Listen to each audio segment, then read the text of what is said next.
Greetings everyone. நம்ம டெய்லியும் prelims and mains point of view நம்ம நியூஸ் பேப்பர் ஆர்டிகல்ஸ் வந்து பார்த்துட்டே வரோம். ஸோ இன்னைக்கு என்ன இம்பார்ட்டன்ட் ஆர்டிகல்ஸ் இருக்கு அப்படிங்கிற பார்ப்போம்.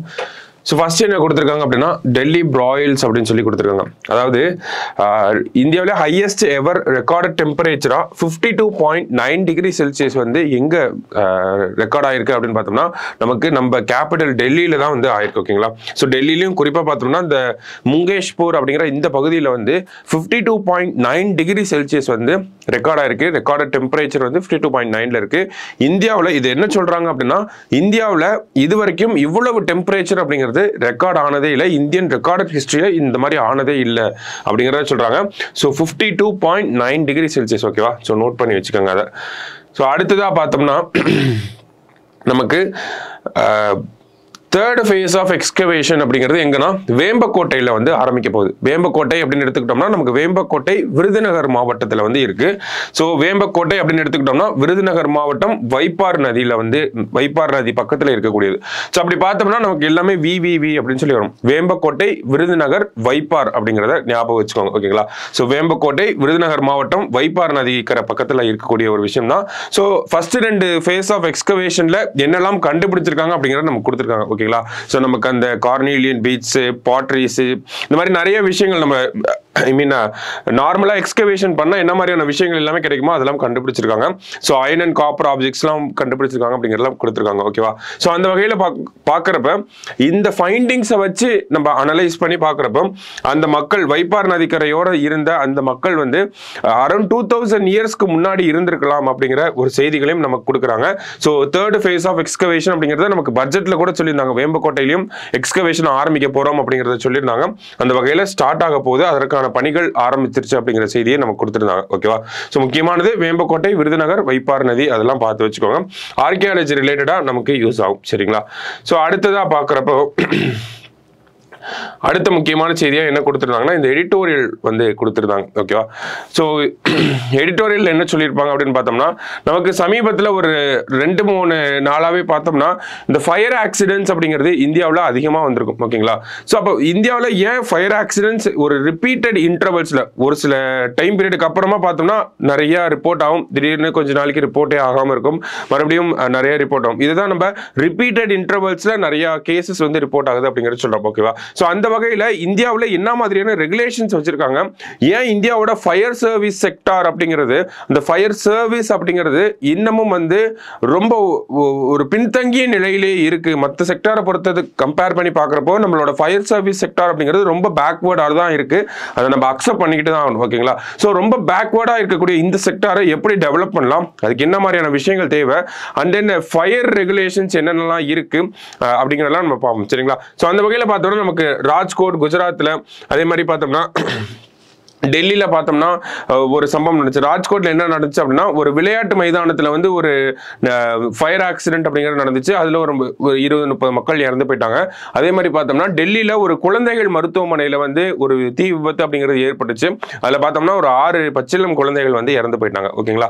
ஸோ இது ரெண்டும் நமக்கு மேன்மேட் டிசாஸ்டர் நம்ம பார்க்குறோம். அது இல்லாமல் நமக்கு நேச்சுரல் டிசாஸ்டர்ஸ்ல ஃபாரஸ்ட் ஃபயர் அந்த மாதிரியான விஷயங்களும் இருக்கு. அதை நம்ம தனியாக பார்ப்போம். ஓகேவா? ஸோ இப்போ இங்கே மேன்மேட் டிசாஸ்டர்ஸ் அப்படிங்கிறது இருக்கு. ஓகேவா? ஸோ ஒரு 2-3 நாள் கேப்புக்குள்ள இந்த மாதிரியான சம்பவங்கள் நமக்கு நடந்திருக்கு. அப்ப ஒவ்வொரு பில்டிங்க்கும் ரெகுலேஷன்ஸ் அப்படிங்கிறது இருக்கும். இந்தியாவில் அந்த பில்டிங் ரெகுலேஷன்ஸ்லாம் கரெக்டாக ஃபாலோ பண்றாங்களா இல்லையா அந்த மாதிரியான விஷயங்களை என்ஷூர் பண்ணணும் அப்படிங்கிறத சொல்லியிருப்பாங்க. அந்த வகையில் பார்க்குறப்ப bureau of Indian standards has set detailed fire safety protocol in its national building code of India 2016. However, it is a recommendatory document as fire services is a state subject அப்படிங்கிறத கொடுத்துருக்காங்க. ஓகேவா?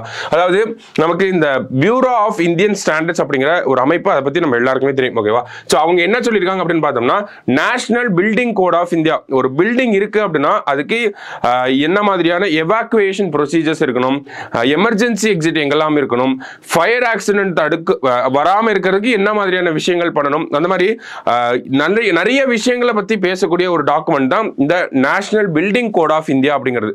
இதை யார் ரிலீஸ் பண்ணியிருக்காங்க அப்படின்னா bureau of Indian standards அவங்க தான் வந்து ரிலீஸ் பண்ணியிருக்காங்க. எப்போ அப்படின்னு பார்த்தோம்னா 2016 நமக்கு இந்த ஒரு விஷயம் அப்படிங்கிறத ரிலீஸ் பண்ணியிருந்தாங்க. இருந்தாலுமே இதை எல்லாரும் ஃபாலோ பண்றாங்களா அப்படின்னு கேட்டால் கிடையாது. ஏன் அப்படின்னு பார்த்தோம்னா ஃபர்ஸ்ட் திங் இது வந்து மேண்டட்டரியா இதை ஃபாலோ பண்ணணுங்கிறத கொடுக்கல. இது வந்து ஒரு ரெக்கமெண்டேட்டரி டாக்குமெண்ட். ஓகேவா? ஸோ இவங்க ஒரு கைட்லைன்ஸ் ஒரு ரெக்கமெண்டேஷன் மட்டும்தான் கொடுக்குறாங்க. இந்த மாதிரிலாம் இருந்தால் நல்லா இருக்கும் அப்படிங்கிறத சொல்றாங்க. இதெல்லாம் பண்ணணும் அப்படிங்கிறத அவங்க சொல்லலை. ஓகேவா? ஸோ அப்போ இது ஒரு ரெக்கமெண்டேட்டரி டாக்குமெண்டா இருக்கு. அண்ட் தென் செகண்ட் திங் என்ன அப்படின்னு பார்த்தோம்னா இந்த சேஃப்டி அப்படிங்கிறதுலாம் நமக்கு ஃபயர் சர்வீசஸ் அப்படிங்கிறது எல்லாமே ஸ்டேட் சப்ஜெக்ட், மாநில கட்டுப்பாட்டுக்குள்ள வரக்கூடிய ஒரு விஷயமா இருக்கு. ஓகேங்களா? ஸோ அப்போ மத்திய அரசாங்கத்தின் தலையீடு அப்படிங்கிறத ஒரு பாயிண்ட்டுக்கு மேலே எடுத்துட்டு போக முடியாது. ஓகேவா? ஸோ மாநில அரசாங்கங்களுடைய பங்கு அப்படிங்கிறது இந்த இடத்துல அதிகமாக இருக்கு அப்படிங்கிறத நம்ம இங்கே பார்க்குறோம். ஓகேவா? ஸோ மாநில அரசாங்கங்கள் முக்கியமாகவே ஒரு ரோல் பிளே பண்ணி ஆகணும். ஸோ அந்த வகையில் நமக்கு இந்த ஃபயர் சர்வீஸ் செக்டார் அப்படிங்கிறத ரீவேம்ப் பண்ணணும், ஒரு மறுசீரமைப்பு பண்ணணும், அவங்கள வந்து அடுத்த கட்டங்களுக்கு நகர்த்தி கொண்டு வரணும் அப்படின்னா அதுக்கு நிறைய விஷயங்களை வந்து தேவைப்படுது. ஸோ முன்னாடி வந்த ரிப்போர்ட்ஸில் என்னெல்லாம் சொல்லியிருக்காங்க அப்படிங்கிறதான் இந்த இடத்துல கொடுத்துருக்காங்க. ஸோ இந்த ரிப்போர்ட்டோட இந்த ஒரு சில சஜஷன்ஸை வச்சு ஒரு சில ரெக்கமெண்டேஷன்ஸை பேஸ் பண்ணியே நமக்கு நம்மளோட ஃபயர் சர்வீஸ் செக்டாரை என்ன பண்ணணும் அப்படிங்கிற ஒரு ஐடியா அப்படிங்கிறது கிடைக்கும். ஓகேவா? ஸோ என்ன சொல்லியிருக்காங்க அப்படின்னு பார்த்தோம்னா NDMA இருக்காங்க இல்லையா? ஸோ அவங்க 13th ஃபினான்ஸ் கமிஷன் கிட்ட சொல்லியிருக்காங்க இந்த மாதிரி ஃபண்டிங் அப்படிங்கிறது அலோகேஷன் அப்படிங்கிறது அதிகமாக தேவைப்படுது அப்படின்னு சொல்லி. அது வந்து முனிசிபாலிட்டி அளவில் வந்து அதிகமாக தேவைப்படுது அப்படின்னு சொல்றாங்க. அப்படி முனிசிபாலிட்டி அளவில் சொல்றப்போ நமக்கு கிரவுண்ட் லெவல்லே ஓகேங்களா, அவங்க தான் ஃபர்ஸ்ட் இமீடியட் ரெஸ்பாண்டரா யார் இருப்பாங்கன்னா அந்த முனிசிபாலிட்டி லெவலில் இருக்கக்கூடிய அந்த ஃபயர் சர்வீஸ் பீப்புள் தான். ஓகேவா? ஸோ அந்த இந்தியாவில் இருக்கக்கூடிய இந்த முனிசிபாலிட்டி லெவல் ஃபயர் சர்வீஸ் பீப்புளையே அப்கிரேட் பண்றதுக்காக ஒரு 90,000 கோடி தேவைப்படுது அப்படிங்கிறத 13வது ஃபினான்ஸ் கமிஷன் அப்படிங்கிறவங்க நமக்கு சொல்லியிருக்காங்க. ஓகேவா? ஸோ அப்போ இவ்வளவு தொகை அப்படிங்கிறது தேவைப்படுது. அப்போ அவ்வளவு தொகை தேவைப்படுதுன்றப்பே நம்ம புரிஞ்சுக்கலாம் அவங்க எவ்வளவு பின்தங்கி இருக்காங்க அப்படிங்கிற ஒரு விஷயத்தை. ஓகேவா? ஸோ நமக்கு ஃபண்டிங் அப்படிங்கிறது ஒரு முக்கியமான பாயிண்டா இதுல இருந்து நம்ம எடுத்துக்கிறோம். அடுத்தது பார்த்தோம்னா வேற என்ன கொடுத்துருக்காங்கன்னா அவங்களோட இந்த எமர்ஜென்சி ப்ரிப்பேர்ட்னஸ் அப்படிங்கிறது சொல்லியிருக்காங்க. ஓகேவா? ஸோ அவங்களுக்கு அளிக்கக்கூடிய அந்த ட்ரைனிங் மாடல்ஸ் அப்படிங்கிறத சொல்லுவாங்க. அண்ட் தென் சினாரியோஸ் கிரியேட் பண்ணி அதில் எப்படி ஆக்ட் பண்ணுறாங்க அப்படிங்கிறத சொல்கிறாங்க. ஸோ இதெல்லாம் இந்த ட்ரைனிங் சார்ந்த விஷயங்கள் அவங்கள வந்து ஒரு எமர்ஜென்சிக்கு ப்ரிப்பேர் ஆக்குறது தான் நம்ம எமர்ஜென்சி ப்ரிப்பேர்ட்னஸ் அப்படிங்கிறத சொல்கிறோம். ஓகேவா? ஸோ அப்போ எமர்ஜென்சி ப்ரிப்பேர்ட்னஸ் வேணும் அப்படின்னா நமக்கு அதுக்கு ஏற்ற மாதிரியான எக்யூப்மெண்ட்ஸ் அப்படிங்கிறது வேணும். ஓகேவா? ஸோ ஓல்டேஜ் எக்யூப்மெண்ட்ஸ், ரொம்ப அவுடேட்டட் எக்யூப்மெண்ட்ஸ் யூஸ் பண்ணுறது நமக்கு என்ன ஆகும் அப்படின்னு பார்த்தோம்னா ஒரு டிசாஸ்டரை கண்ட்ரோல் பண்றதுக்கு டிலே பண்ணும். ஓகேவா? இப்போ ஒரு இடத்துல வந்து ஃபயர் ஆக்சிடென்ட் ஆகுது அப்படிங்கிறப்போ நம்ம மாடர்ன் எக்யூப்மெண்ட்ஸ் வச்சிருந்தோம்னா அது சீக்கிரமா சரி பண்ணிடலாம். இல்ல ஓல்டு அவுடேட்டட் எக்யூப்மெண்ட்ஸ்ன்றத கையில் வச்சிருக்கப்போ அது ரொம்ப டிலே ஆகும். ஓகேங்களா? ஸோ அதனால நிறைய பாதிப்புகள் அப்படிங்கிறது ஏற்படும். ஸோ அந்த மாதிரியான விஷயங்களை வந்து நமக்கு சொல்றாங்க. அந்த எமர்ஜென்சி ப்ரிப்பேர்ட்னஸ் அப்படிங்கிற ஒரு டேர்ம் வச்சு நம்ம அதெல்லாம் புரிஞ்சுக்கிறோம். ஓகேவா? அடுத்தது பார்த்தோம்னா இந்தியாவில் இருக்கக்கூடிய ஃபயர் ஸ்டேஷன்ஸோட எண்ணிக்கை 2019 ராஜ்யசபால ஹோம் மினிஸ்ட்ரி என்ன சொல்றாங்க அப்படின்னா இந்தியாவில் 3377 ஃபயர் ஸ்டேஷன்ஸ் மட்டும்தான் இருக்கு அப்படிங்கறத சொல்றாங்க. ஓகேவா?